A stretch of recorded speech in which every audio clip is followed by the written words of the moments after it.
Bem-vindos ao Doxa e Episteme. Hoje temos mais um episódio do bloco Sociologia em Casa, com o tema a relação entre indivíduo e sociedade, perspectivas sociológicas contemporâneas.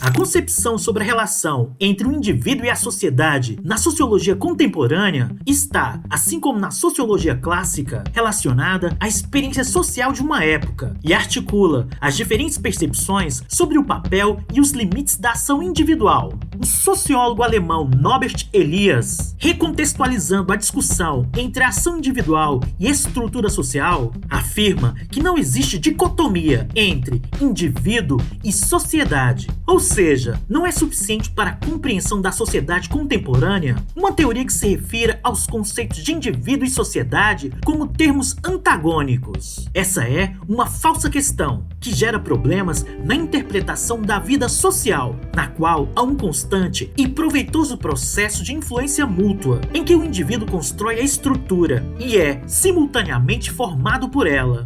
Nesse sentido, o indivíduo elabora estratégias para alcançar objetivos, mas objetivos que são socialmente validados pelas estruturas sociais construídas historicamente. Considere-se o exemplo das leis, que especificam limites para a escolha individual, ao mesmo tempo que protegem os indivíduos. Em muitos casos, tais leis existem para garantir o direito individual diante da pressão coletiva, ou até mesmo podem, de maneira oposta, servir como defesa da maioria contra uma minoria que tenta impor sua vontade. Um traço comum na sociologia contemporânea é o esforço para construir uma teoria capaz de interpretar o indivíduo e a sociedade como partes inseparáveis da mesma realidade. O sociólogo britânico Anthony Giddens avalia que o indivíduo na modernidade age de modo dialético em relação às estruturas. Em uma releitura das teorias sociológicas clássicas, Giddens defende que os agentes, indivíduos, são influenciados pelas estruturas em seu cotidiano, ao mesmo tempo que recria essas mesmas estruturas. E tudo isso mediante um processo de reflexão sobre a sua própria prática. E em nosso exemplo, isso significa dizer que os indivíduos, ao cumprirem as leis, refletem sobre a sua aplicabilidade na realidade social, adaptando-a continuamente às necessidades individuais e também coletivas. E isso em todas as sociedades em que vivem, e que por sua vez podem alterar as próprias leis que deram origem a essa reflexão. Quem escreveu sobre isso? Norbert Elias, sociólogo alemão, 1897 a 1990. Norbert Elias foi tardiamente considerado um dos principais representantes da sociologia contemporânea, em decorrência de suas análises a respeito da influência exercida pelas transformações históricas sobre o comportamento individual e vice-versa. Desenvolveu sua carreira acadêmica na Inglaterra, depois de fugir da Alemanha nazista. Em 1933, foi professor da Universidade de Gana, na África, nos anos de 1960, e terminou a sua vida em Amsterdã, na Holanda. Suas principais e mais conhecidas obras são O Processo Civilizador e A Sociedade dos Indivíduos.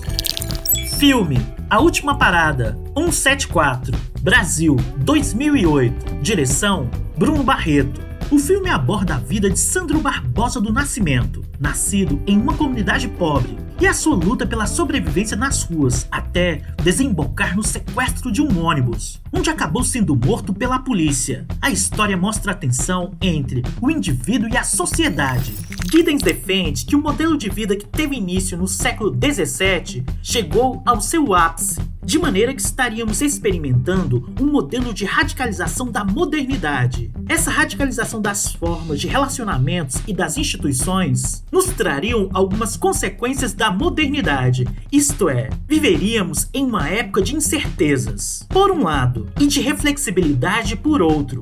Tais incertezas seriam situações de risco, às quais estariam submetidos os sujeitos nas sociedades contemporâneas, como é o caso de uma epidemia global ou até mesmo de uma grande guerra. A radicalização também daria maior reflexividade, isto é, incorporação reelaborada das situações e informações do cotidiano aos indivíduos, tendo em mente que estes reexaminam constantemente as práticas sociais, o que lhes confere maior autonomia. Quem escreveu isso? Anthony Giddens. O sociólogo britânico Anthony Giddens, 1938, defende em sua obra que a ação humana e a estrutura social são interdependentes e reproduzidas por meio de princípios estruturais característicos das sociedades como suas instituições. A estrutura, assim como a linguagem, restringe e facilita a ação do indivíduo simultaneamente. Mediante o conceito de reflexividade, seus estudos procuram analisar o impacto das mudanças promovidas pela sociedade sobre o indivíduo e as instituições. Além de apontar a luz da informação e dos processos de autoavaliação se transformam. Giddens chamou o estágio contemporâneo da modernidade de modernidade tardia e apresentou a chamada terceira via como alternativa à posição política de esquerda e de direita. Filme A Vila, Estados Unidos, 2004. Direção Shyamalan. O filme se passa em uma vila fictícia, nos anos de 1897. Os habitantes do lugar vivem isolados e em aparente harmonia. Todos temem a existência de criaturas malignas, que supostamente vivem no bosque que cerca o vilarejo. Com base nesse temor, uma série de regras, normas e proibições se sustentam, até que uma moradora rompe o tabu e atravessa o bosque, desvelando o grande segredo. Oi, caso você tenha gostado do vídeo, dê um like, assine e compartilhe com os amigos. Todo comentário é bem-vindo. Forte abraço e vitória sempre!